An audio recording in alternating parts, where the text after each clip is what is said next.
더불어민주당 내부에서는 대선 경선 일정을 둘러싼 내용이 커지고 있죠. 이런 가운데 내일입니다. 내일 일정 확정을 앞두고 오늘도 파열음이 일고 있는 모습입니다. 네, 국회 취재기자 연결합니다. 박현우 기자.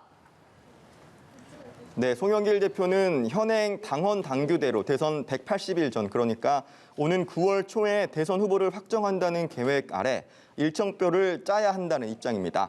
일각에선 9월 말 또는 10월 초 정도에 확정하는 쪽으로 조율을 하자는 목소리도 나오고 있는데, 이와 관련해 송 대표는 오전 기자들과 만난 자리에서 최고위에서 여러 이야기가 나오지 않겠느냐고 말을 아꼈습니다. 대선 경선 일정은 내일 최고위에서 최종 확정될 전망인데요. 최고위원들뿐만 아니라 민주당 인사들 사이에선 여전히 경선 연기에 대한 찬반이 갈리고 있는 상황입니다. 오늘 오전에도 라디오 등을 통해 다양한 의견이 분출됐는데요. 앞서 대권 출사표를 던진 박용진 의원은 오전 라디오에서 관련 논란이 오래 이어질수록 상처가 더 깊게 남고 국민들이 민주당에 더 실망하게 될 것이라면서 빠른 시간 안에 정리하고 새 경선을 하자는 입장을 밝혔습니다.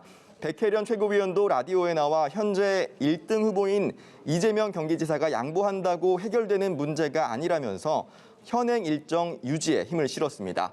반면 홍영표 의원은 코로나 시국 속 비대면으로 진행될 경선 절차와 여름 휴가철 등을 고려하면 제대로 된 국민 참여 경선이 이루어지지 않을 가능성이 있다면서 연기를 주장했습니다. 다음 주 출마 선언을 앞두고 있는 김두관 의원도 당내 의원들 사이에서도 경선 연기를 주장하는 목소리가 압도적이라면서 거기에는 합당한 이유가 있을 것이라고 밝혔습니다. 네, 국민의힘 상황도 살펴보겠습니다. 오늘 오전에 지도부 논의를 거쳐서 홍준표 의원의 복당이 결정됐죠.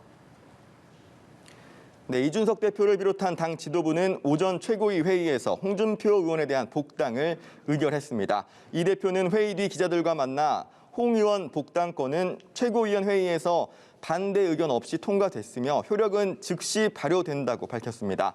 이로써 지난해 3월 총선을 앞두고 공천에 반발하며 탈당해 무소속으로 출마한 홍 의원은 1년 3개월 만에 국민의힘에 복당하게 됐습니다.